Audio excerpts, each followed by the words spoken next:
On va donc aborder aujourd'hui les 7e et 10e commandements qui tous les deux ont le même objet. Vous vous rappelez, les premiers commandements relatifs au prochain touchaient les actes qui sont contraires à l'amour vrai, et les derniers commandements touchaient les pensées contraires, là aussi, à l'amour vrai. Et donc nous retombons ici à chaque fois dans le 7e et 10e, comme la semaine dernière, dans le 6e et 9e, sur le même objet. La semaine dernière, avec cette vertu de chasteté, avec les 6e et 9e commandements, on voyait, autrement dit, comment contrer en nous l'une des concupiscences, triste héritage du péché originel, la concupiscence de la chair, la semaine dernière. Aujourd'hui, c'est à une autre concupiscence, et non des moindres, que ces commandements viennent s'opposer, que ces commandements nous aident, si vous voulez, à parer la concupiscence des yeux, le désir démesuré des biens matériels. Et Dieu sait si cette concupiscence est présente aujourd'hui, où on vit dans le règne de Mammon, de l'argent devenu roi. D'où le fait que ces deux commandements, 7e et 10e, sont aujourd'hui plus que malmenés, malheureusement.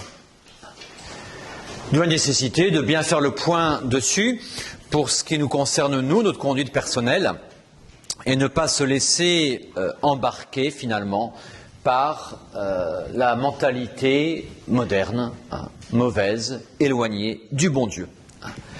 Alors parler ainsi de tout ce qui vient léser la vertu de justice, tout ce qui vient enfreindre la propriété d'autrui, réclame tout d'abord de fonder le droit de propriété.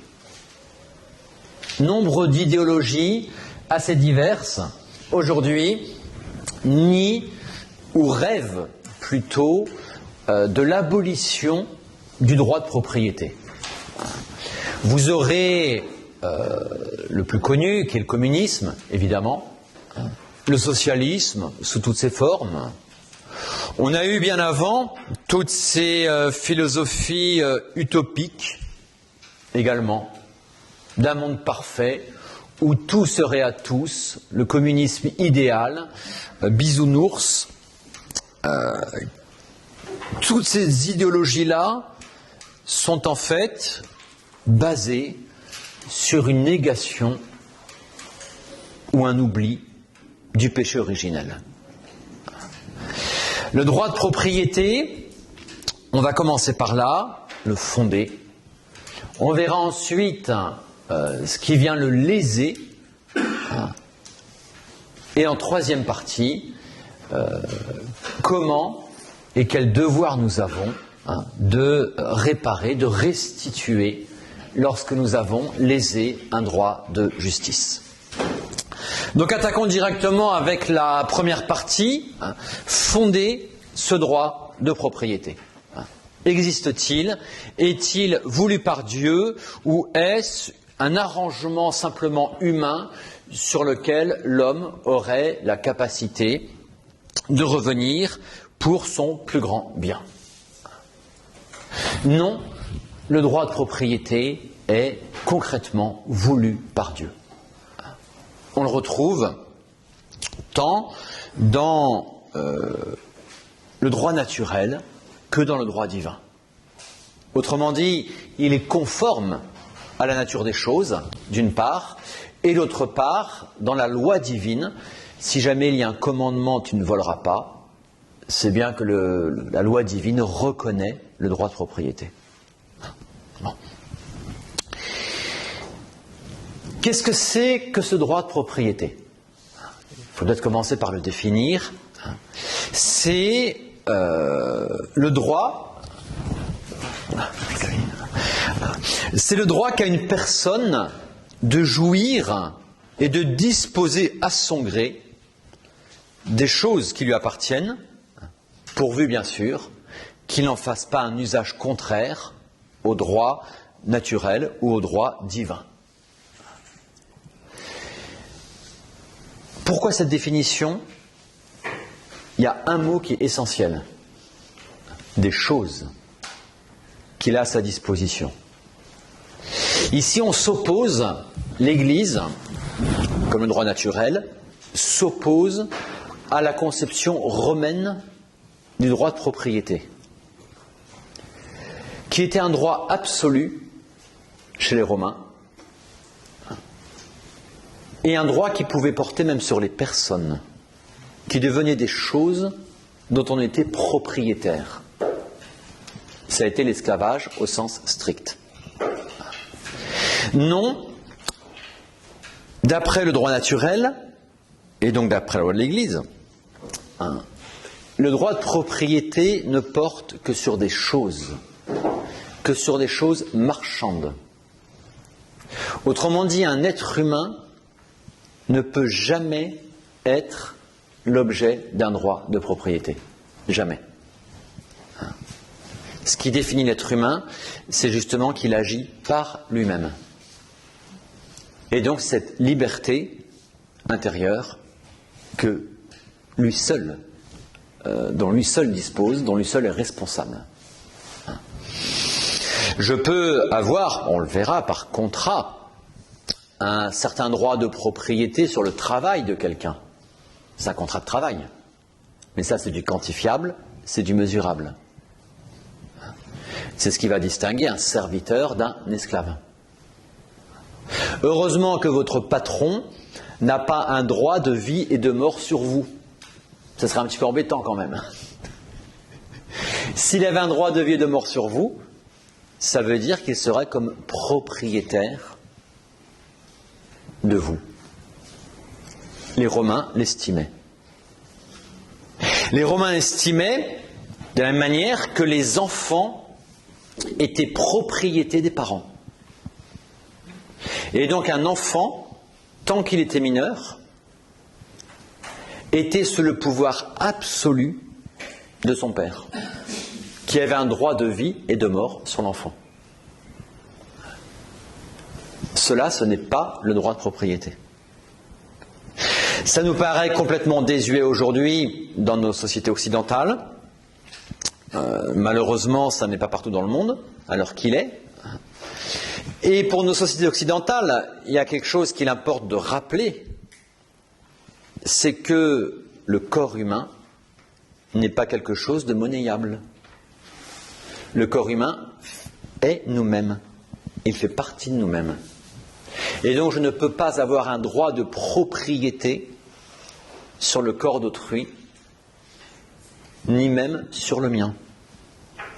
Mon corps ne m'appartient pas. Mon corps n'est pas une chose qui m'appartient.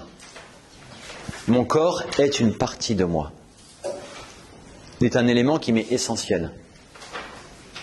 Et donc mon corps n'est pas monnayable. Réalité totalement oubliée aujourd'hui. Le féminisme réclame le droit de disposer à son gré de son corps. Comme si son corps est une propriété dont je fais ce que je veux. Oui, ma montre, j'en fais ce que je veux. C'est une chose qui m'appartient. Je peux la garder, je peux la donner, je peux jouer au lancer de boule avec, je la casserai, d'accord. Ce sera mon problème. Mais je dispose d'un objet qui m'appartient. Je ne dispose pas de mon corps. Non. Mon corps est mon être. Et je suis responsable de mon être, donc je suis responsable de ce que je fais de mon corps, c'est clair. Mais ce n'est pas une chose qui se monnaie. Le droit de propriété ne touche que les choses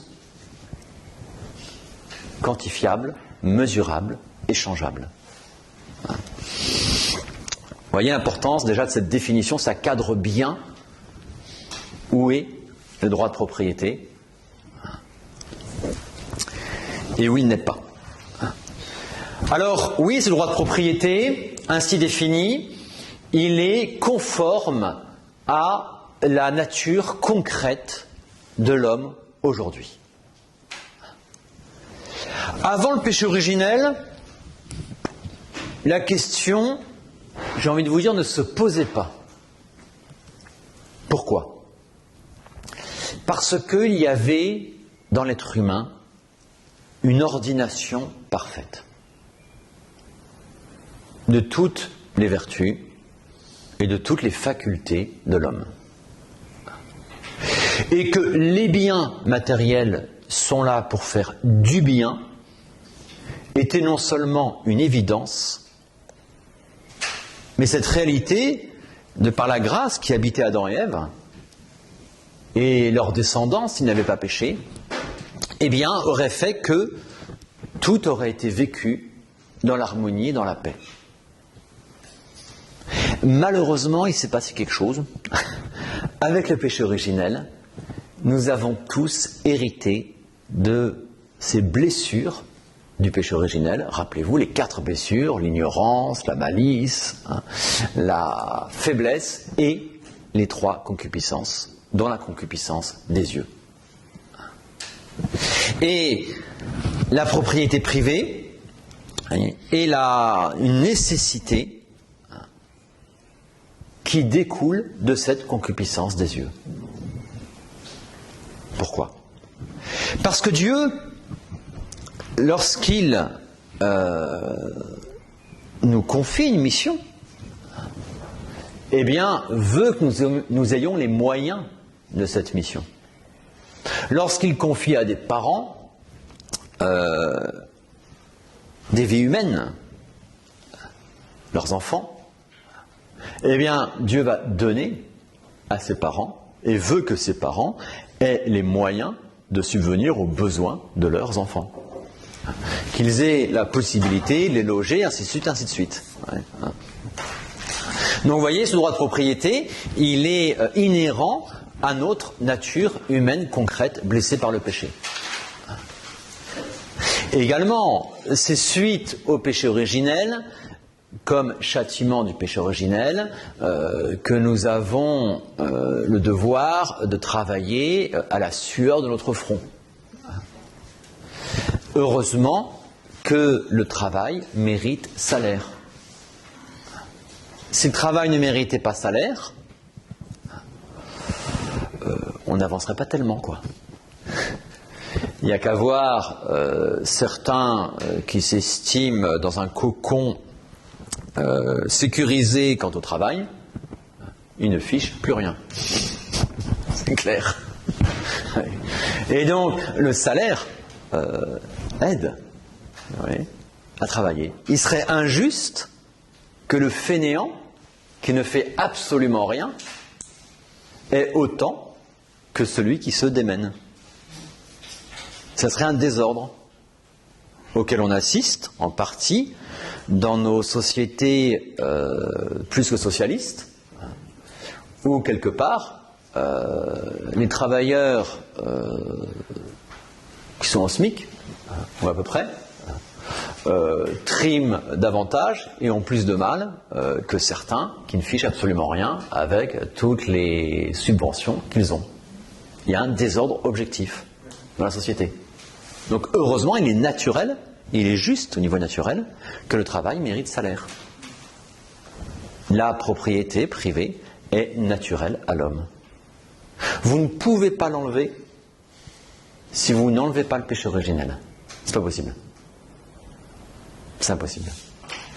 D'où effectivement ce droit à la propriété privée et le fait que dans ses commandements, Dieu nous demande de la respecter.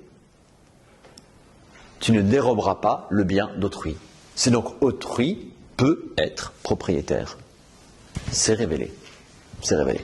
Fondement de ce droit de propriété. Je ne fais ici que dire des évidences, ce qui sera un peu la caractéristique de ce cours d'ailleurs. À peu près. Ce qui est un bon signe, ça montre bien que ce droit de propriété est naturel à l'homme. C'est une preuve de plus. Mais néanmoins, parce qu'elles sont lésées, ces évidences réclament à être rappelées et bien précisées. Donc on a fondé ce droit de propriété. Comment s'acquiert-il ce droit de propriété ? Comment est-ce que je deviens propriétaire? 3 grandes solutions. Soit par invention, parce que in venire, je trouve quelque chose. Vous trouvez en vous promenant un fossile. Vous vous l'appropriez, vous avez le droit, il appartient à personne. Vous vous l'appropriez. Très bien. Droit de propriété sur ce fossile. Et en droit, je crois que tout possesseur est a priori considéré comme propriétaire. Le fait de posséder est un titre a priori de propriété. Vous trouvez dans la rue un billet de 5 €, il appartient à personne, parce qu'il est perdu. Personne ne peut le revendiquer, parce que sinon tout le monde le revendiquerait. Ce qu'on appelle une res nullius, c'est une chose qui n'appartient à personne. C'est vous qui l'avez trouvé, ça vous appartient. Ça peut être légiféré, cela.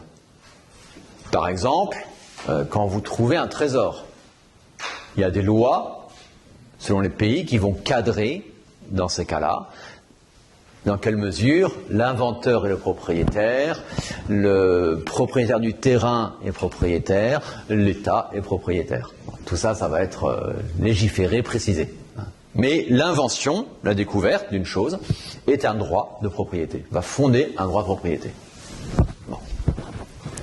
Attention, si vous trouvez quelque chose dans la rue qui est particularisé, vous trouvez un sac à main Hermès de couleur verte, je dis n'importe quoi, avec des objets, un trousseau de clés, tout ce que vous voulez dedans. Il n'y a pas de papier, mais il y a plein de choses très particulières dedans.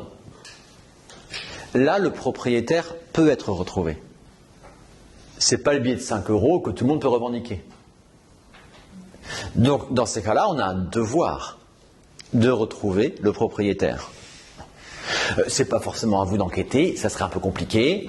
Il y a les objets trouvés, au bout d'un an et un jour, c'est à vous. Mais quand on peut retrouver le propriétaire, on a le devoir de le retrouver. On respecte le droit de propriété d'autrui. Quand c'est une chose neutre, voilà, le propriétaire ne peut pas fonder son droit de propriété. Donc l'invention ou l'occupation, c'est pareil, le fait de découvrir quelque chose. Deuxième type de propriété, celui qui fait le plus de ravages, ce sont les héritages. Terrible les héritages. Alors en soi, heureusement qu'il y a le principe de l'héritage, c'est très bien, et c'est nécessaire. En quoi ça consiste? Si vous voulez, c'est quelqu'un qui est propriétaire, qui dispose de ses biens pour le jour où il ne sera plus là.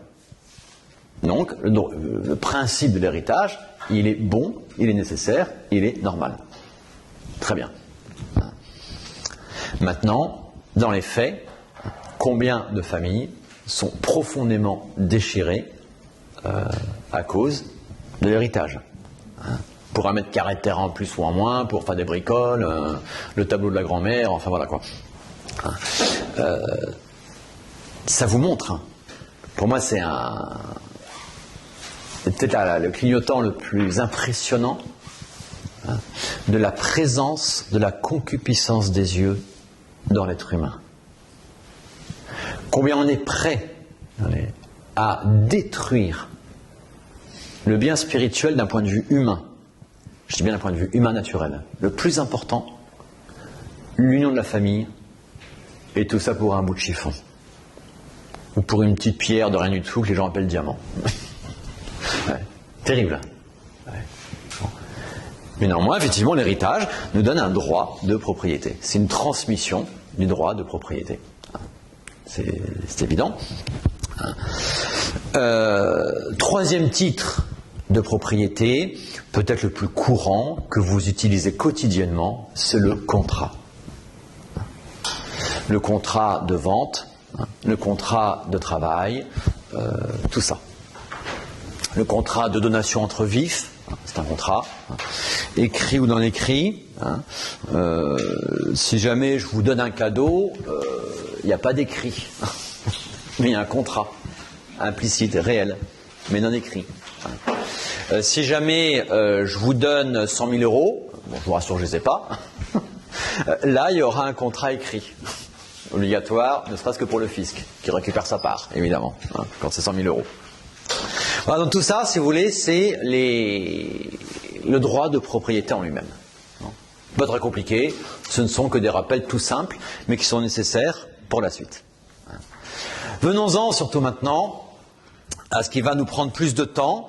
C'est la deuxième partie du cours, donc, la violation du droit de propriété. Comment manque-t-on à la justice vis-à-vis d'autrui? L'être humain est extrêmement doué en la matière et se multiplie les subterfuges pour s'approprier injustement des choses. D'où la nécessité d'investiguer un peu ces domaines sombres. Première lésion, la plus évidente, la plus connue, c'est le vol. Lorsque je vole quelque chose à quelqu'un. Le vol consiste à prendre injustement, là les mots sont importants, prendre injustement le bien d'un propriétaire contre sa volonté expresse ou tacite. Il faut donc préciser des choses ici. Prendre injustement le bien du propriétaire. Ça veut dire que dans certains cas extrêmes, je peux prendre justement le bien d'autrui contre son gré. C'est extrêmement rare. C'est le cas de quelqu'un qui meurt de faim, au sens strict du terme, ou presque, et autrui lui refuse un bout de pain. Lui refuse le nécessaire pour manger.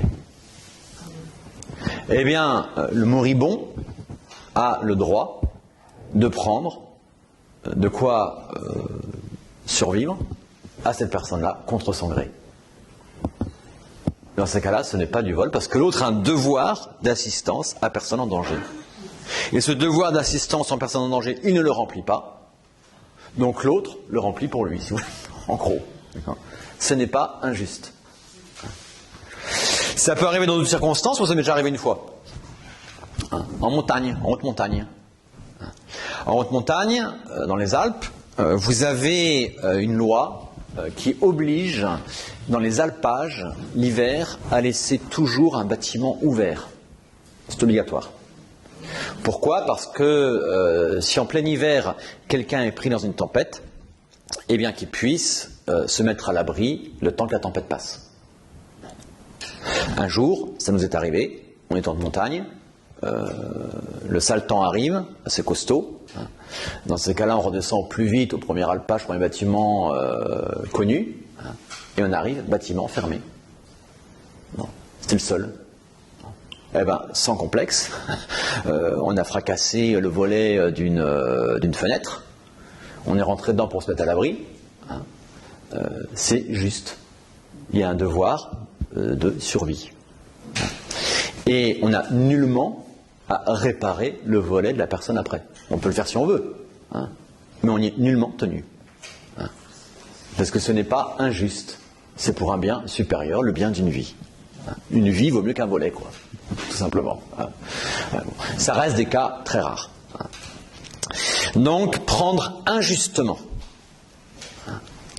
le bien d'autrui contre sa volonté expresse ou tacite. Ça veut dire que quelquefois, on prend le bien de quelqu'un en supposant, et on a des raisons de le supposer, attention, en supposant que s'il était là, il nous le donnerait ou il nous le prêterait. Et donc je vais en user.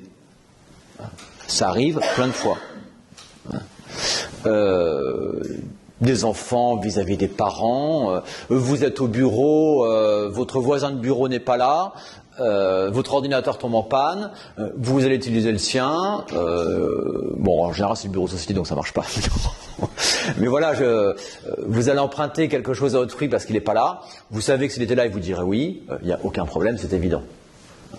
Donc c'est contre sa volonté expresse ou tacite. Il ne s'agit pas de dire « Ah, de toute façon, comme je suis bien, il me prêtera tout, donc j'ai droit sur toutes ses affaires ». Non, il faut quand même un fondement à cette supposition de prêt ou de don de la part de l'autre, évidemment. Un enfant qui va voler de la confiture dans le placard de sa maman, il fait un vol. Sa maman lui donne la confiture tous les matins au petit déjeuner, sa maman n'est pas là au petit déjeuner, il va prendre la confiture, c'est pas un vol, c'est évident. C'est évident, tout simplement. Ça, c'est un embêtement. Hop, voilà.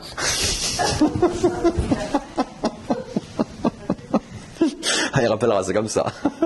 Les présents ont toujours priorité sur les absents.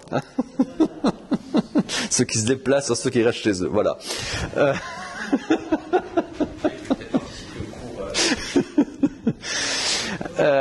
Donc, définition du vol. Après ça, on peut distinguer, c'est une affaire de mots, mais au-delà des mots, il y a quand même au-delà des mots, il y a quand même derrière des gravités qui peuvent se cumuler.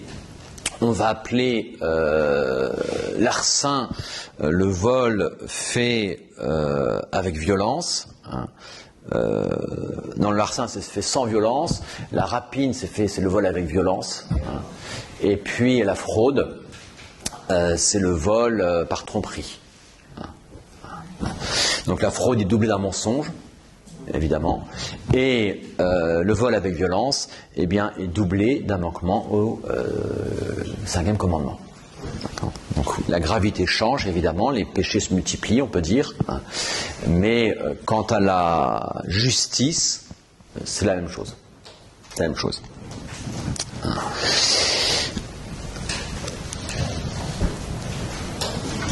Donc ça, c'est le vol. Attention à la fraude. Le plus délicat, là où on peut pécher sans vraiment le réaliser, enfin, j'exagère quand même, là où le péché en tout cas est assez fréquent, c'est dans la fraude. Où, d'une manière ou d'une autre, je ne vais pas payer mon dû, ou bien je vais abuser d'autrui lorsque je lui vends quelque chose. Les tromperies sur la marchandise sont malheureusement quelquefois faciles à faire. Il y aurait un manque à la justice. Il y a un manque à la justice. Je peux frauder en prenant le tram sans payer. C'est une injustice. C'est une faute contre le 7e commandement. Et on pourra multiplier les exemples comme ça. Je peux faire des faux en écriture. Ça peut être très facile des fois, et sans que personne ne le voie. C'est un manquement au 7e commandement.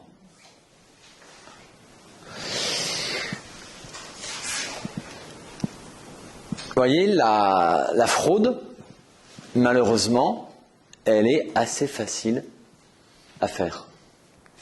Voler, il y a quelquefois plus de risques.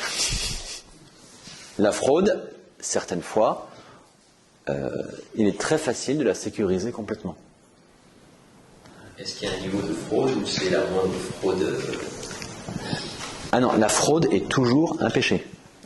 La fraude est toujours un péché. La question que vous posez, c'en est une autre. La question que vous posez, et on va y revenir, on peut en parler maintenant si vous voulez, c'est ce qu'on appelle la récupération occulte. En un seul mot, occulte. Hein. C'est pas ad cultum divinum, occulte divin. Hein. Non, c'est occulte caché. La récupération cachée, occulte. De quoi s'agit-il ? Vous me prenez vous me volez quelque chose.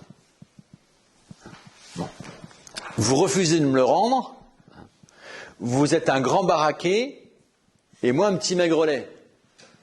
Je me dis, le rapport de force, il est loupé. Je ne peux pas reprendre de force ce qui m'appartient. Maintenant, je peux le reprendre quand il n'est pas là, dans son dos. Je récupère ce qui m'appartient. Je le prends contre son gré, mais ce n'est pas un vol, parce que c'est lui qui m'a volé. Donc je récupère secrètement, parce que face à face, je ne peux pas, ça ne marche pas. Et le fait que ce soit en secret, c'est pas mauvais en soi? Ah non. Non, non. Parce que si vous voulez, ce qu'il faut bien comprendre, et là votre question aussi est excellente, est-ce que le fait que ce soit en secret n'est pas quelque chose de mauvais? Ce qu'il faut comprendre dans la vertu de justice, c'est qu'elle est fondamentalement objective. C'est-à-dire, il y a un droit qui est là. L'autre l'a lésé, vous reprenez votre droit, il n'y a aucun problème. Aucun problème. D'accord ? Parce que sinon, on est dans la loi du plus fort. Et le droit de propriété va justement empêcher, et c'est tout le rôle de la justice, le règne de la loi du plus fort. S'il n'y a plus de justice, c'est le fort qui fait sa loi. Ça ne va pas. Donc, par définition, quelquefois, oui, vous pourrez récupérer votre bien dans le dos d'autrui. Pas de problème. Par exemple, un exemple au hasard, mais... Les impôts. Voilà, les impôts. C'est enregistré, je vais prendre des risques là. Non, la question est bonne, la question est bonne. Hein. Voilà. Voilà, la question est très bonne. Donc effectivement, ici, on aborde le deuxième cas, si vous voulez, de manquement à la justice, c'est la détention injuste.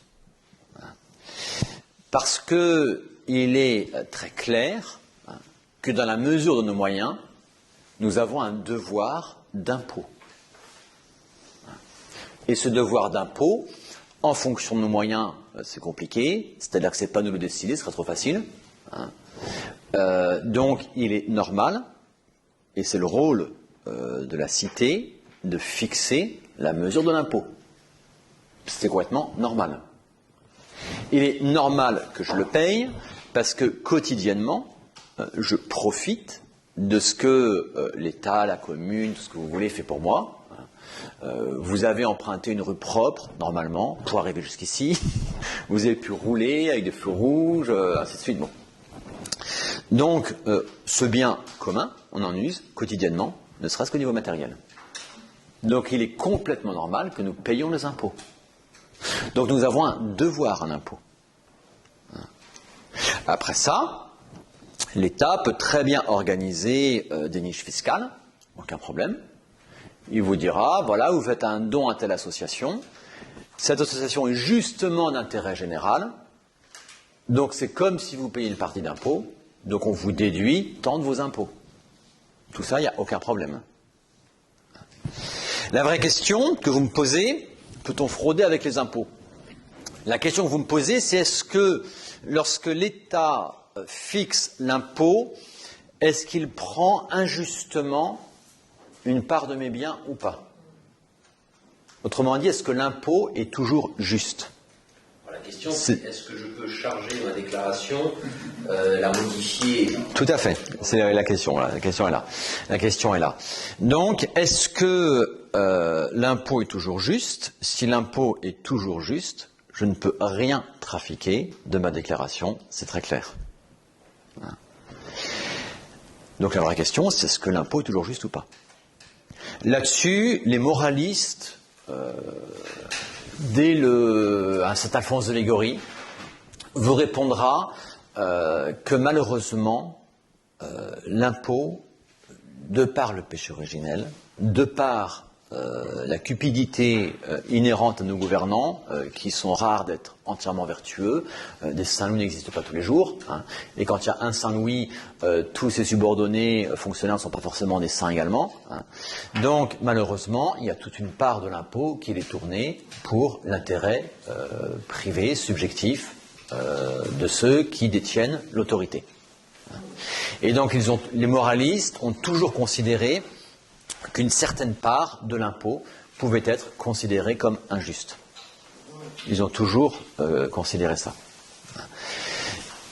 Cette part, aujourd'hui, malheureusement, est d'autant plus réelle que l'impôt ne sert pas forcément, loin de là, au bien commun, mais va être au contraire détourné et opposé au bien commun.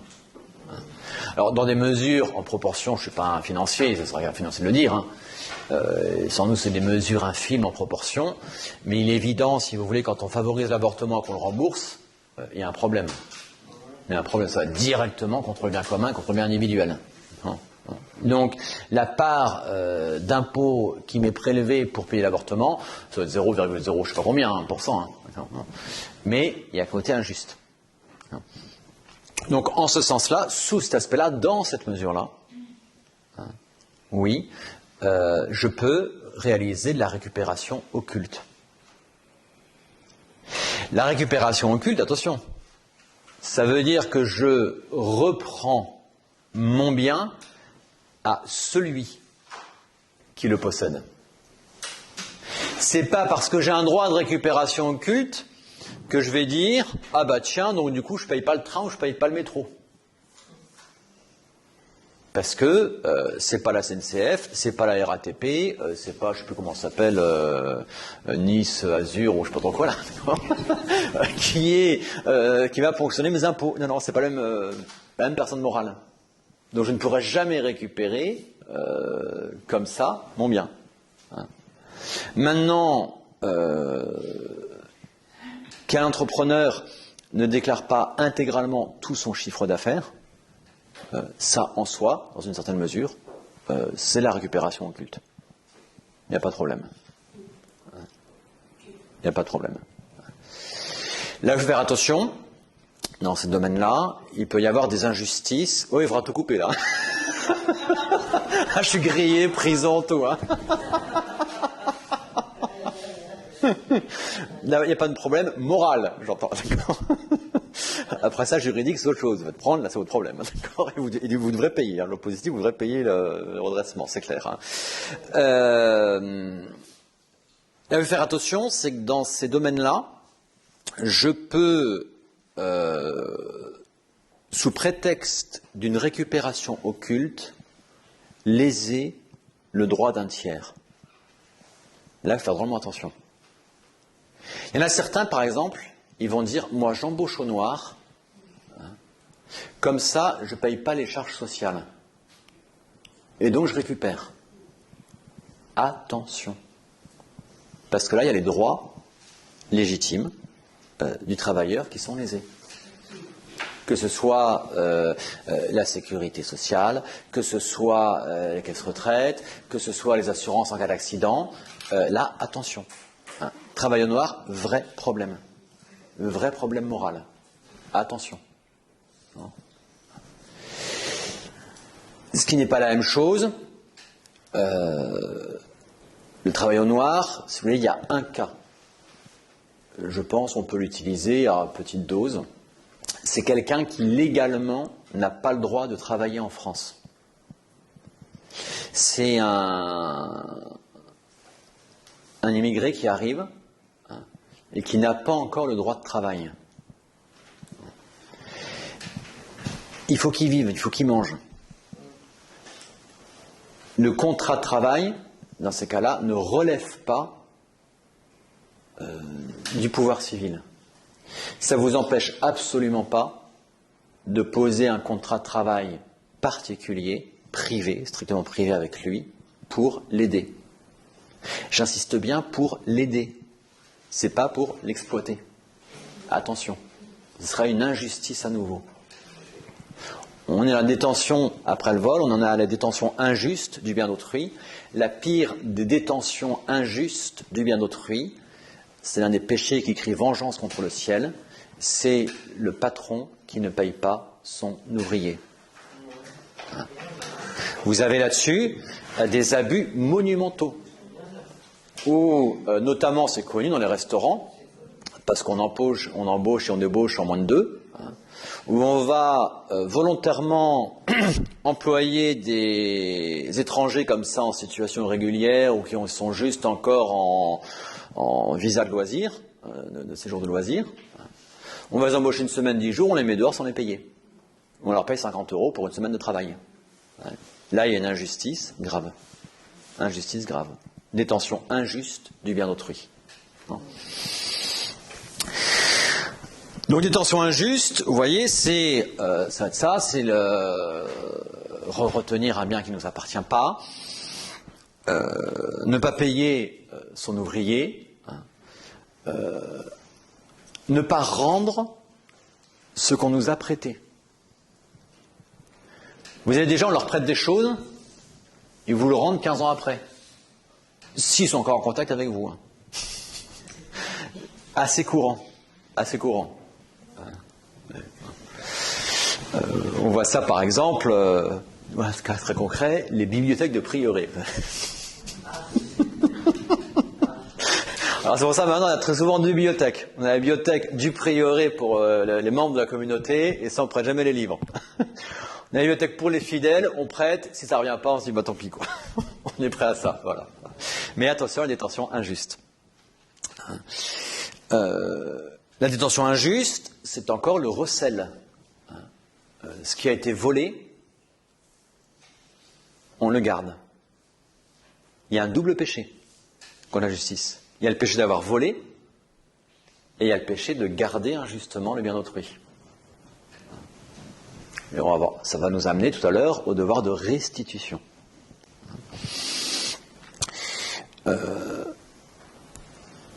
Certains également ont contracté des dettes qui ont été accordées et ne les remboursent jamais. Alors qu'ils peuvent les rembourser au bout d'un moment. Il y a des tensions injustes du bien d'autrui. Une dette est un prêt, il fait suite à un prêt. Si je ne rembourse pas ce prêt, il y a injustice.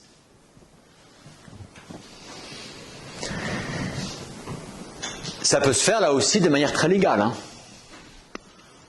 Ça n'en sera pas moins injuste moralement. Je peux très bien, si je suis patron d'une société, la mettre en faillite pour effacer toutes les dettes. Et recommencer derrière ailleurs, un peu autrement. Il y a une injustice. On est dans la détention injuste, tout simplement. Donc, tout ça, c'est la détention injuste. Le vol, la détention injuste. Il y aura aussi donc le contrat injuste ou le contrat violé. Le contrat injuste, il y a 2 motifs d'injustice lorsqu'on pose un contrat. Il va y avoir effectivement donc la fraude sur la marchandise, sa quantité, sa qualité. On vend quelque chose comme un remède absolument miracle. C'est un truc de charlatan. Comme par hasard, ça coûte des milliers et des cents. Comme par hasard. C'est du vol. C'est du vol. La fraude. Contrat injuste. Il y en a certains, ils vendent des bouts de ferraille, là, vous savez, des bracelets. Alors, soi-disant miracle, ça vous détourne les ondes, je sais pas trop quoi. 500 € le bracelet, quoi, un bout de ferraille, quoi. Si c'est 2 €, bah, c'est pas un problème, quoi, d'accord? C'est peut-être le prix du métal, quoi, d'accord? 500 €, c'est du vol pur. C'est du vol pur. Vous avez, dans les contrats injustes aussi, les systèmes, certains systèmes de vente pyramidale, où on est vraiment dans de l'injustice. Une vente pyramidale, c'est quoi? On va supposer ce fameux bracelet à 500 €. En fait, il coûte 10 €. Mais un vendeur, non seulement il va vendre ses bracelets, mais il va trouver des nouveaux vendeurs. Les nouveaux vendeurs devront systématiquement lui payer une commission à lui. Mais ce nouveau vendeur, à son tour, va vendre des bracelets. Et va chercher à trouver de nouveaux vendeurs. Donc le nouveau vendeur, il va payer une double commission. Puis une triple, puis une quadruple, puis 5, puis 6. Alors le bracelet de 10 euros, il passe à 20, 50, 100, 500 euros. La vente pyramidale, elle est complètement immorale. Parce que celui qui ne fait absolument rien, qui est tout en haut, il touche des mille et des cents pour ne rien faire. C'est de l'exploitation de l'autre, tout simplement.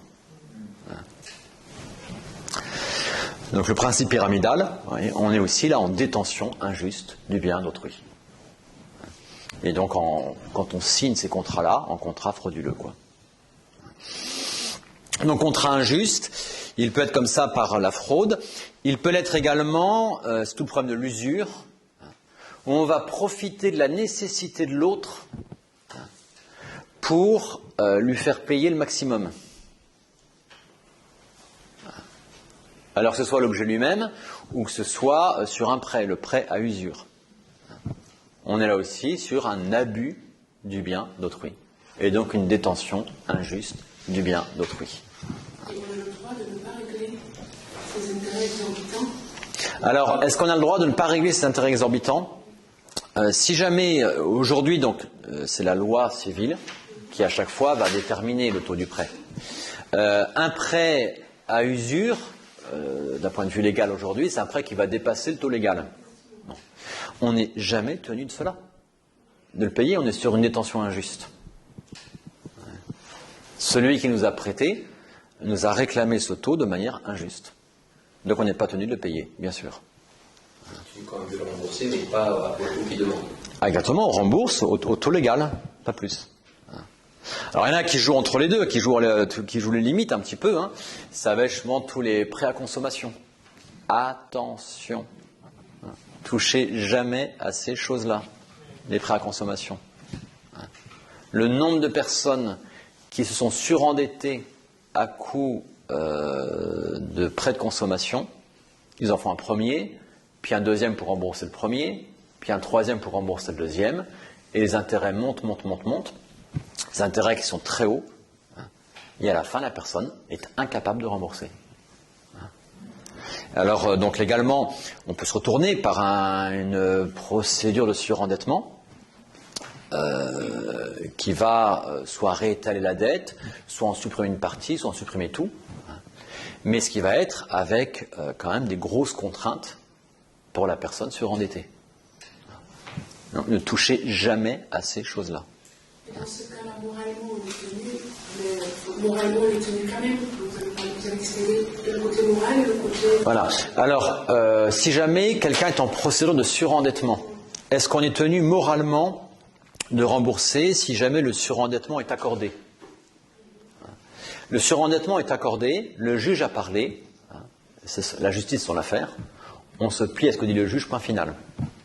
On n'est pas tenu moralement de rembourser Ce que j'ai dit, moralement, on n'est pas en faute. Enfin, si on a obtenu l'effacement de la dette, on n'est pas péché, on n'est plus dans une situation de péché. Alors, si jamais on a obtenu l'effacement de la dette, il faut distinguer. En vertu de justice, on ne doit rien, c'est clair. Donc, je dis en vertu de justice. Donc, moralement, sur l'aspect de la justice, on ne doit rien. Et donc là, on est tenu de rembourser, de rien rembourser, tout va bien. On a quand même commis un péché initialement d'imprudence en faisant ces emprunts démesurés. Et cette imprudence, elle était motivée par quoi ? Par la concupiscence des yeux. On va aller faire un voyage aux Baléares tous les 3 jours. Par le plaisir, vous voyez. Bon. Donc il y a du péché en amont de la part de la personne. Un péché d'imprudence, un péché de concupiscence des yeux. Mais dans l'injustice, si jamais il y a le surendettement, non, il n'y a pas de péché. Il n'y a pas de péché. Et en plus, légalement, aujourd'hui, lorsqu'une banque, c'est quand même le principe en soi est bien fait, il est souvent inapplicable, mais lorsqu'une banque octroie un prêt, elle a le devoir de vérifier que l'autre est capable de rembourser. Et dans les prêts à consommation, ça, il le regarde à peine. À la rigueur, une déclaration sur l'honneur que l'emprunteur signe par désespoir ou tromperie, nouveau péché dans ces cas-là, mais voilà, c'est invérifiable. Oui. Du système pyramidal injuste, mais est-ce que notre économie n'est pas basée là-dessus? Par exemple, un vêtement qui a coûté 1 euro de fabrication en Chine et qui est vendu à 100 euros ici, en fait, on se fait complètement avoir et on n'a pas le choix. Très bonne question, très bonne question. La question donc, que vous posez est en fait la question du problème, effectivement, du capitalisme à l'excès. Et du fait qu'un vêtement qu'on achète 1 euro, qui vaut 1 euro, on va le payer 100 euros parce qu'on a mis un petit crocodile dessus entre les deux. À peu près. Vous voyez, bien sûr que là-dedans, le système économique hyperlibéral dans lequel nous vivons, il est immoral. C'est très clair. C'est très très clair. Maintenant, cette immoralité, elle ne vous est pas imputable ni à vous ni à moi. Vous comme moi, il faut qu'on vive, il faut qu'on se nourrisse, il faut qu'on se vêtisse. Vous n'êtes pas obligé de porter du Vuitton quand même, d'accord? Bon, mais voilà, et on ne peut pas vivre hors de ce système, ça ne marche pas, c'est pas possible. Ouais. Donc on le subit, on est ce qu'on appelle ici, d'un point de vue moral, on est sur les principes de moralité, on revient à la morale générale, mais c'est intéressant, on est dans la coopération à un mal. Le système économique, il est mauvais, et moi je vais coopérer à ce système parce que je vais acheter mes vêtements made in China. Donc je coopère au système. Cette coopération, quelle est sa connotation morale? Alors on va distinguer. Il faut poser des distinctions. La coopération a un acte mauvais, elle peut être active ou bien elle peut être passive. Tout d'abord. Elle est active lorsque je conçois le système ou que je suis un rouage indispensable au système. Moi, à titre personnel. C'est le cas d'aucun d'entre nous. Bill Gates, peut-être. Vous et moi, non. Et Bill Gates, j'en sais rien. Bon, peu importe. D'accord ? Bon. Donc, on n'est pas, dans le cas présent, sur une coopération active. On est ce qu'on appelle une coopération passive, c'est-à-dire qu'on subit un système. On est placé comme malgré nous dans un système. Il y a un passage de l'Évangile qui résume tout ce que vous avez dit, c'est ce fameux passage Seigneur de tomber les impôts, qui a été sur la pièce. Alors ça, j'aimerais, je vais finir le principe là. Je vais finir un peu le principe, d'accord, des coopérations. La coopération peut être active ou passive. Elle peut être matérielle ou formelle. Ça se pose pour tous les problèmes moraux. La coopération matérielle, par exemple pour un avortement. C'est quoi? C'est la femme de ménage qui nettoie le bloc opératoire. Elle ne coopère pas directement à l'acte d'avortement. Elle n'est pas dans un élément, elle est active, elle nettoie. Elle ne suit pas un système, elle est active. Mais son activité, elle est purement matérielle, elle n'est pas formellement en rapport avec l'avortement. L'infirmière qui passe tous les instruments au chirurgien, elle est en coopération active, formelle. Formelle, elle participe à l'acte de l'avortement. Là, ça devient formel. Ouais. Et qu'y a-t-il? Le taxi qui amène la personne. Ah voilà, le taxi qui amène la personne pour se faire avorter, si vous voulez. Lui, il est en coopération matérielle, purement. Et en plus, intéressant, parce que ça vous m'amenez la troisième distinction, qui va être une coopération prochaine ou lointaine. Le chauffeur de taxi qui amène quelqu'un à l'hôpital, c'est extrêmement lointain, quoi. Il n'est même pas censé savoir pourquoi la personne est à l'hôpital. D'accord ? Donc voilà, donc c'est même si jamais il le sait, il va regretter l'avortement, il dira je vous salue Marie pour cette pauvre femme désespérée, déboussolée, et puis voilà quoi. C'est très lointain, d'accord. Donc la coopération formelle est toujours interdite. La coopération matérielle, si elle n'est que matérielle, est passive.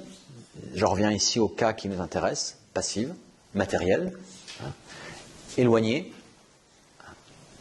Il n'y a aucune interdiction à une telle coopération. Si jamais vous pouvez acheter un t-shirt Made in France ou un t-shirt Made in China fait par des gamins exploités ou des familles exploitées, vous avez le devoir d'acheter le t-shirt Made in France. Si le t-shirt Made in France, qui a été fait en Chine, on a racheté l'étiquette Made in France, parce que 5% du coton a été tricoté en France, on ne tricote pas le coton mais c'est pas grave, et qui coûte 20 € de plus, vous n'êtes pas tenu de dépenser 20 € pour une étiquette Made in France. Et encore faut-il le savoir tout ça, bien sûr. Tout ça, d'accord. Donc le système, si vous voulez, il est mauvais en soi. Notre coopération à ce système, pour résumer, système économique mauvais, il n'est que matériel, passif, éloigné. On peut coopérer, il n'y a pas de problème. On peut faire, il n'y a pas de souci, parce qu'on n'a pas le choix. Si on a le choix, on ne le fait pas. Si on n'a pas le choix. Et on est volé, mais c'est comme ça. C'est comme ça. On n'a pas le choix. Il n'y a pas le choix. Et plus que le vol, si vous voulez, c'est pour ça qu'il y a un système d'équilibre, c'est que les salaires sont faits en fonction quand même, ainsi de suite. Donc on n'est qu'à moitié volé. Il faut quand même relativiser la chose. Mais surtout, on coopère à un système mauvais. On coopère à un système pyramidal qui est mauvais en soi. Le problème, il est là. Plus que le vol, c'est la coopération à un système pyramidal ou équivalent. Voilà. Et si on veut payer plus cher Ah bah payer. Si vous voulez payer plus cher, mais vous avez tout à fait le droit de le faire, oui. Mais là, tout le monde ne peut pas forcément le faire, quoi. Donc il n'est pas tenu de le faire. Il n'est pas tenu de le faire. Bio, en fait, l'alimentation bio. Oui, voilà, oui, si vous voulez, oui. Si vous voulez aussi, oui. D'accord. Voilà. Donc, le contrat injuste, vous voyez, ça englobe plein de choses. Le contrat violé, c'est quelqu'un qui ne respecte pas le contrat. Alors là, attention, cas très concret et quotidien, c'est dans les contrats de travail. Quelqu'un qui signe un contrat de travail, qui est employé, s'engage à travailler, s'engage à faire la tâche qu'on lui demande dans le temps imparti qu'on lui demande. Celui qui va de pause café en pause café et qui entre les deux vérifie ses mails personnels, il y a un problème. Il ne respecte pas le contrat de travail. Et donc, il détient injustement le bien d'autrui. Si le travail mérite salaire, le non-travail ne mérite pas salaire. Comme l'autre le paye, il détient injustement le bien d'autrui. On est sur un contrat violé. Contrat violé. Alors il peut être dans les deux sens. Il peut être dans le sens de l'employé qui ne travaille pas, il peut être dans le sens de l'employeur qui emploie 35 heures et qui, par pression morale, en réclame 45 par semaine. Aussi. C'est courant. Vous voyez que la vertu de justice est très très souvent lésée. Très souvent lésée. Comment, donc tout ça c'est en gros les différents modes de léser le droit de propriété. On peut en rajouter un dernier, c'est le dommage injuste. C'est-à-dire détériorer injustement le bien d'autrui. Le vandalisme, le gréviste qui incendie un outil de travail, tout ça, on est sur un dommage injuste. Comment mesurer la gravité d'une injustice? Autrement dit, à partir de quand y a-t-il péché mortel d'injustice? Les moralistes, là aussi, sont très clairs. Ils vont dire il y aura gravité de matière grave donc, à partir du moment où il y aura l'équivalent d'une journée de travail d'un ouvrier. En précisant que forcément, le dommage causé est plus grand lorsque je vole un pauvre que lorsque je vole un riche. Vous vous dites, très bien, moi je vais voler à Neymar une journée de travail, ça me fait déjà un petit pactole, quoi. Non, le critère, c'est la journée de travail de l'ouvrier. Alors on dit que pour les gens très riches comme ça, la matière grave, c'est 2 journées de travail d'ouvrier. Mais la matière grave arrive vite. La matière grave arrive vite. Attention. Attention.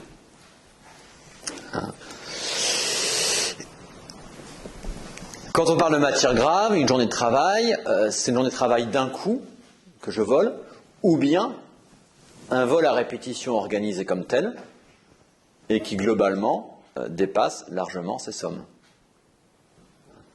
Il y a aussi matière grave, même si à chaque fois je vole moins d'une journée de travail, le commerçant qui trafique sa balance, et qui vend 800 grammes au lieu d'1 kilo, et qui vend 200 kilos par jour, c'est organisé comme tel.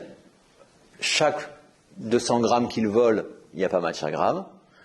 Ces 200 grammes multipliés par 200 kilos multipliés par 30 jours, il y a largement matière grave. Voilà. Puisqu'on est dans le domaine de l'injustice, du droit de propriété lésé, détenu injustement ou arraché injustement, il y a un devoir de réparation, un devoir de restitution. Je vous expliquais, lorsque je vole quelque chose, il y a un double péché. D'abord le péché de vol lui-même, et ensuite le fait que je garde la chose volée. Si je garde la chose volée, l'injustice, elle demeure. Pour que l'injustice cesse, il faut que la chose soit restituée. Tant que la chose n'est pas restituée, l'injustice, elle demeure. Donc il y a bien un devoir de restitution.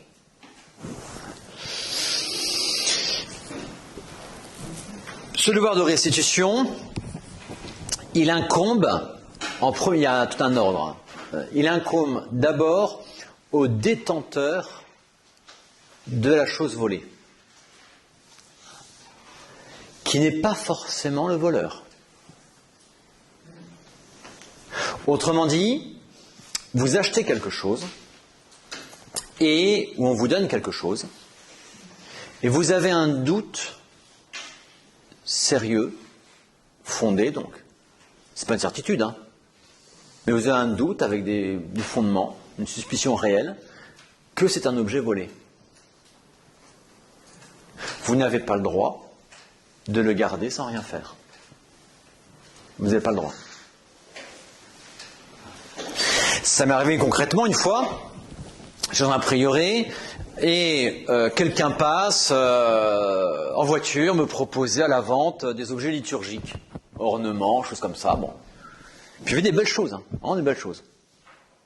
Puis des prix plus que raisonnables. Alors moi j'ouvrais ce prieuré-là, on le fondait, j'en profite quoi.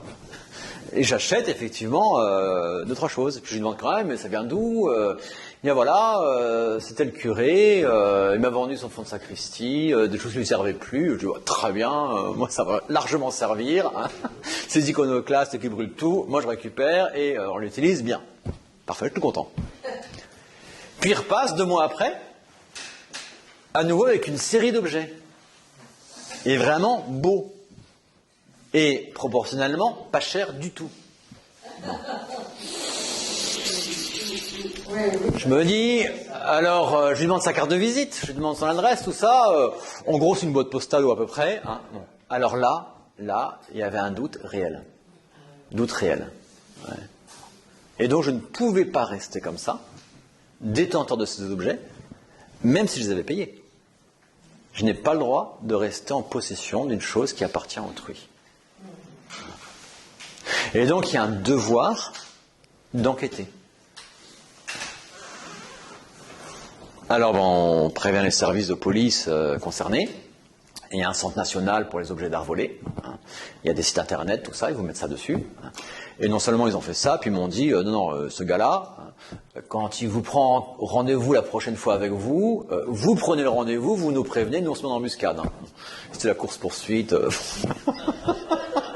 C'est plus mon problème, ça, d'accord. Et parce qu'entre les deux, ce que j'ai fait quand même, il m'avait cité dans une paroisse. Alors j'ai appelé le curé de paroisse qui était à l'autre bout de la France, j'ai appelé. Il m'a dit, oui, effectivement, quelqu'un est passé, j'ai vendu 2-3 cochonneries, et 6 mois après, j'étais cambriolé. Et en fait, il repérait les lieux, et il passait derrière pour voler. Voilà. Donc, devoir de restitution, d'abord, doit la restitution le possesseur, le détenteur de l'objet volé. Qu'il soit de mauvaise foi, c'est le voleur, il sait que c'est volé, ou qu'il soit de bonne foi, c'était le cas dans cet exemple que je vous citais à l'instant. On a devoir de restituer. Après ça, en justice, vous retournez contre le vendeur si vous l'avez acheté, bien sûr. Mais vous avez le devoir de restituer. Là aussi, attention, il y a suspicion d'objets volés, comme on dit tomber du camion. Quand on vous vend, je sais pas, un objet de valeur pour tripette, quoi, pour rien. Il y a suspicion d'objets volés avant de commencer. N'achetez pas ça. N'achetez pas ça.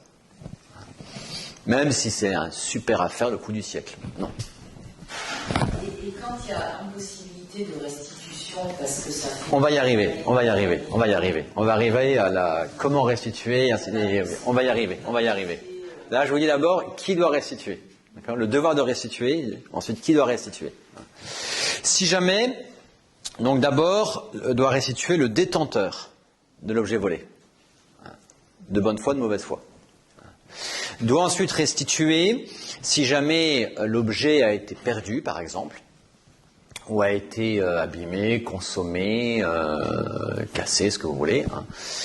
Doit restituer d'abord les détenteurs passés.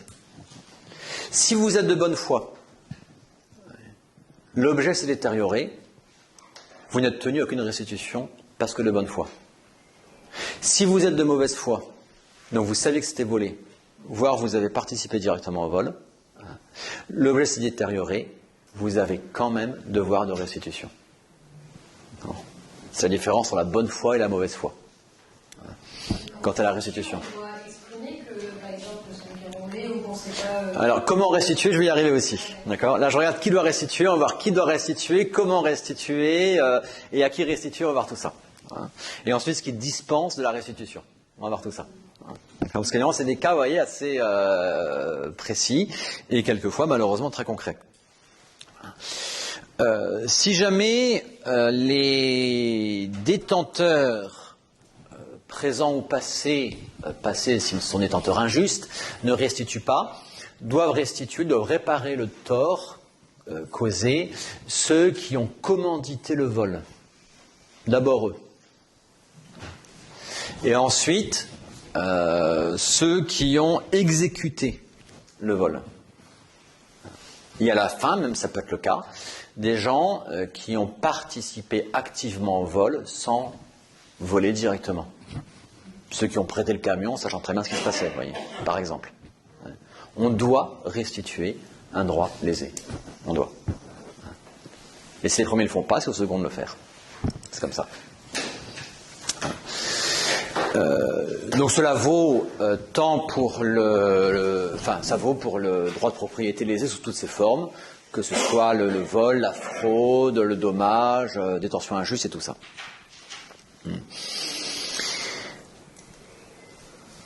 À qui restituer ?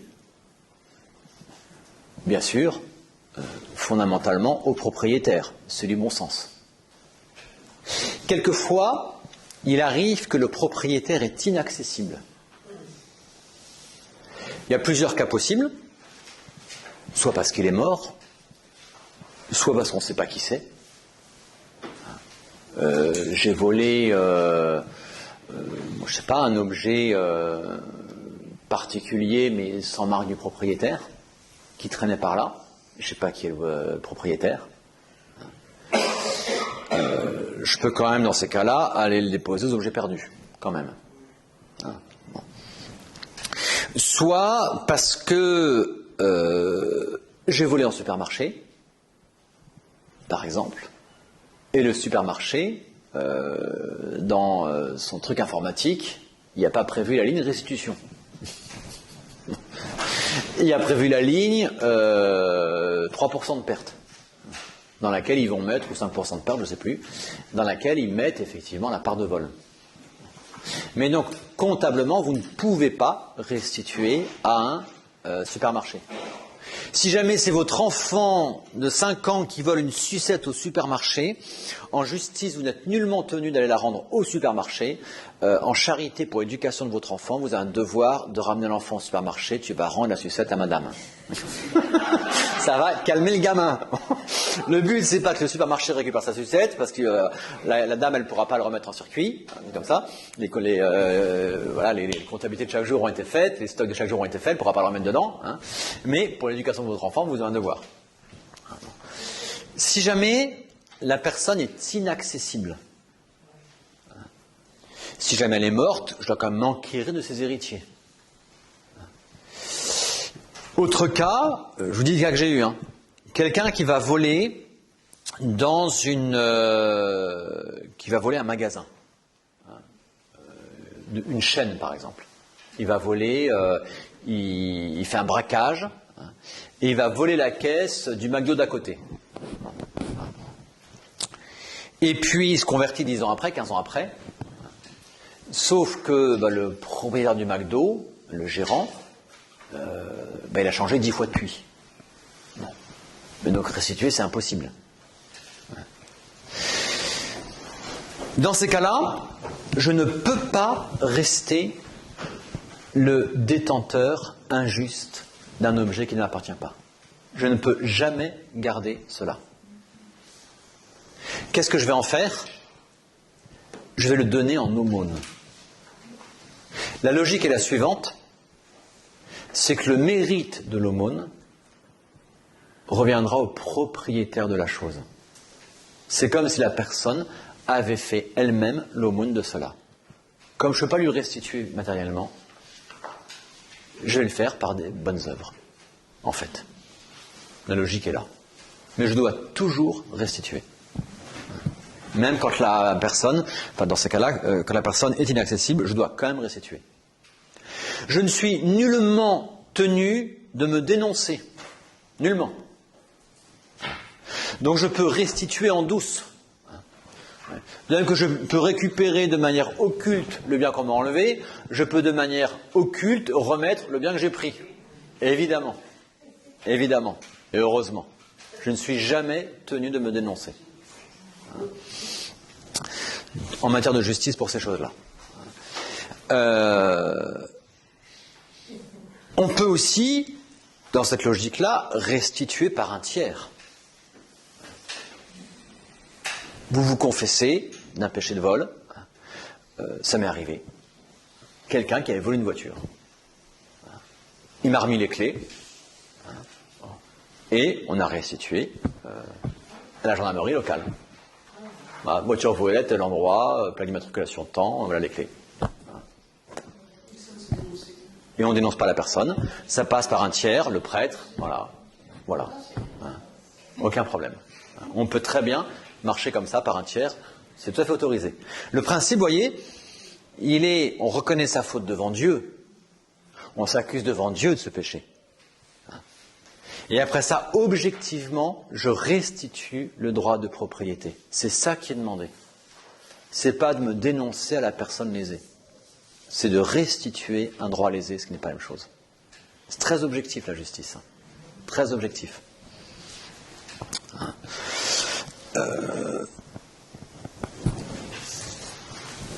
Est-ce qu'il y a des fois où la restitution est suspendue, voire annulée? Oui, ça arrive. quelqu'un, vous n'avez pas la possibilité de remettre une dette, par exemple, et quelqu'un vous dispense, enfin quelqu'un, le propriétaire qui vous a prêté, vous dispense de la restitution. Ben, je te le donne. Ben, ici, c'est quoi? C'est le contrat qui change. On passe d'un contrat de prêt à un contrat de don. Il remet une dette, ce qui est très généreux et très beau. Bon. Donc là, évidemment, restitution, plus besoin. Plus besoin. Restitution n'est pas nécessaire si l'autre a déjà, par la force ou par la ruse, a repris propriété de son bien ou de l'équivalent. S'il a fait une compensation, ben voilà, vous lui avez volé quelque chose, hein, lui en échange, il est arrivé, il vous a massacré votre voiture qui vaut 10 fois plus, hein, bon, ben là, il n'y a plus à restituer. La compensation, elle est faite. Il n'a rien récupéré, le gars, tant pis pour lui, il n'avait qu'à piquer la voiture, au moins il aurait eu quelque chose. Mais voilà, d'accord. Il y a la compensation, donc il n'y a pas à restituer. Ça peut être aussi, dans pas mal de cas de restitution, ça va être la sentence du juge qui va décréter la chose. Parce qu'il y a plein de fois où c'est compliqué.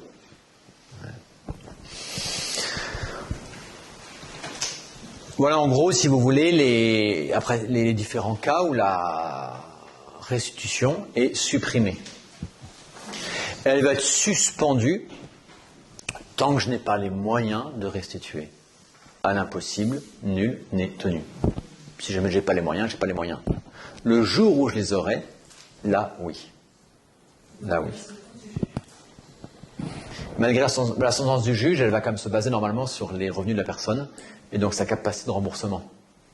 Parce que vous dites, quand il pourra, si on peut, après, est-ce que vous pouvez passer cette sentence du juge? Alors, je dis parce qu'on a tellement ces cas-là, donc... Ah voilà, oui. Donc le juge va annuler la restitution. La personne gagne au loto 100 millions d'euros 3 jours après. Donc elle retrouve la capacité à restituer. Légalement, et donc en soi, moralement, il n'y est pas tenu.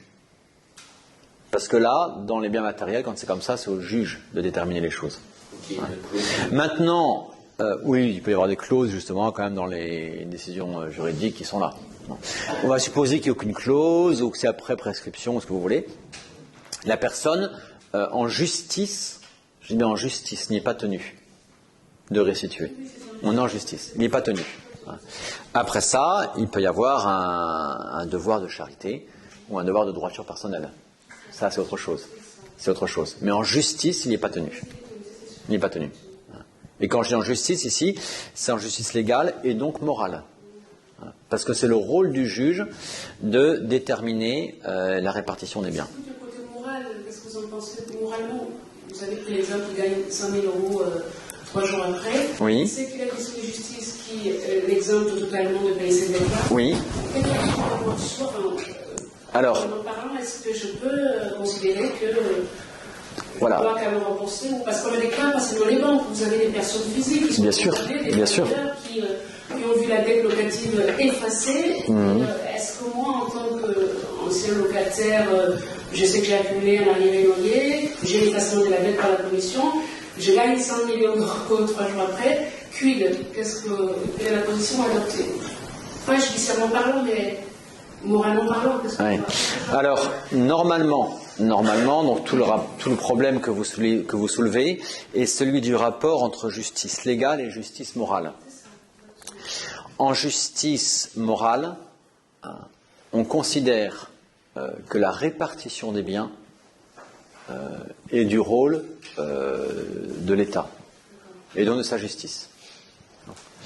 Donc, légalement et donc moralement, en justice, je dis bien par rapport à la vertu de justice. Parce qu'il y a plusieurs vertus qui agissent en nous. Par rapport à la vertu de justice vis-à-vis d'autrui, je ne suis pas tenu à la restitution parce que le juge s'est prononcé. Après ça, en fonction d'autres vertus, je peux être tenu de restituer. Oui. Mais par rapport à la vertu de justice au sens strict, en soi, non. Parce que, encore une fois, dans la vertu de justice, dans la justice morale, on considère que c'est à l'autorité de gérer la répartition des biens. Et donc, quand l'autorité s'est prononcée, quand le juge s'est prononcé, c'est fait. C'est fait. Hein. On ne revient pas dessus. Hein. Voilà donc en gros, si vous voulez, les principaux cas qui touchent la restitution. Troisième aspect de ce cours. Je voudrais essayer de sortir de tous ces domaines quelque part pas très beaux, en sortir par le haut. La grande conclusion de tout ça. Bienheureux les pauvres en esprit. Et il nous faut retrouver ici le véritable esprit de pauvreté, le véritable détachement des biens de ce monde. Encore une fois, j'ai commencé mon cours par là. Si jamais ces commandements sont tellement bafoués, c'est en raison de cette concupiscence des yeux, de cet attrait désordonné pour les biens matériels. Ce commandement n'aurait aucune raison d'être s'il n'y avait pas cette désordination héritée du péché originel et que nous avons tous plus ou moins à la base. D'où la nécessité de retrouver cette vertu d'esprit de pauvreté pour vivre en vérité conformément à ce commandement. Le commandement, à partir du 5e commandement, nous interdit des actes. Il nous montre ce qui va aller contre l'amour d'autrui. Il y a la vertu positive qui va à l'inverse. Et le conseil évangélique, encore plus que la vertu. La vertu, c'est la justice. Le conseil évangélique, c'est l'esprit de pauvreté. Qui nous rappelle, de manière très simple, que les biens matériels sont là pour nous aider à progresser dans le bien moral. Il y a une ordination des biens. Et tout le problème de la concupiscence des yeux est dans cette désordination des biens. On a changé la hiérarchie des biens. Le drame n'est pas que l'argent existe. Heureusement que l'argent existe. Heureusement que la propriété privée existe. On l'a dit, elle est très importante. Elle est essentielle à la vie en société. Le drame, c'est le règne de l'argent. Que l'argent soit le principe sacralisé à partir duquel tout le reste est jugé. Le drame, il est là. Il est là. Et il y a plein de fois où celui qui a le véritable esprit de pauvreté, il gagnera à être lésé dans ses biens matériels pour garder la paix de l'âme, l'orientation vers le bien. Et des fois, il faudra accepter d'être lésé. Celui qui va constamment réclamer justice, il va détruire, quelquefois, sa vie intérieure et sa vie toute simple. Il se peut que vous soyez lésé dans des héritages. Il se peut.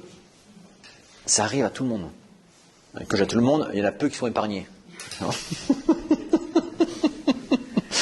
uniquement ceux qui ont truandé.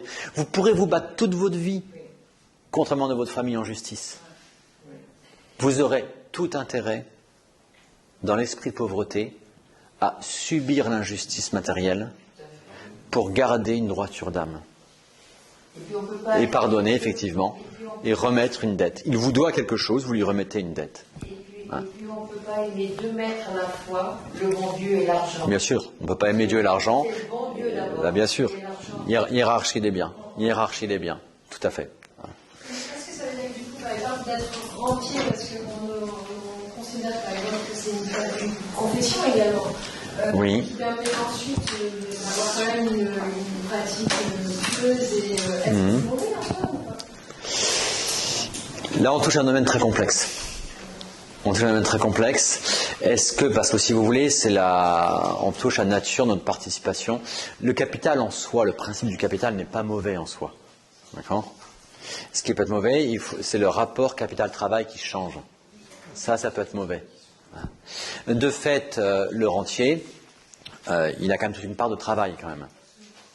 Quand même. D'accord?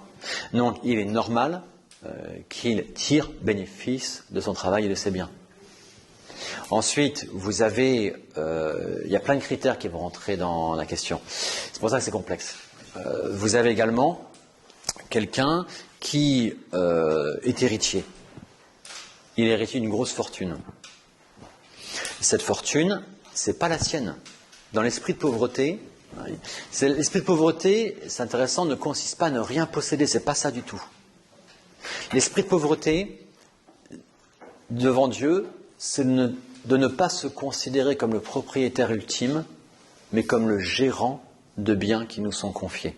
Donc on a un devoir. Dans le cadre, on a un devoir de respect de ces biens.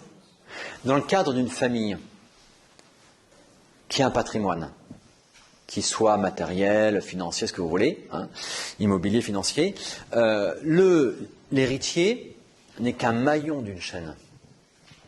Il doit se considérer, dans l'esprit de pauvreté, comme le gérant d'un bien qui ne lui appartient pas, qui appartient à sa famille.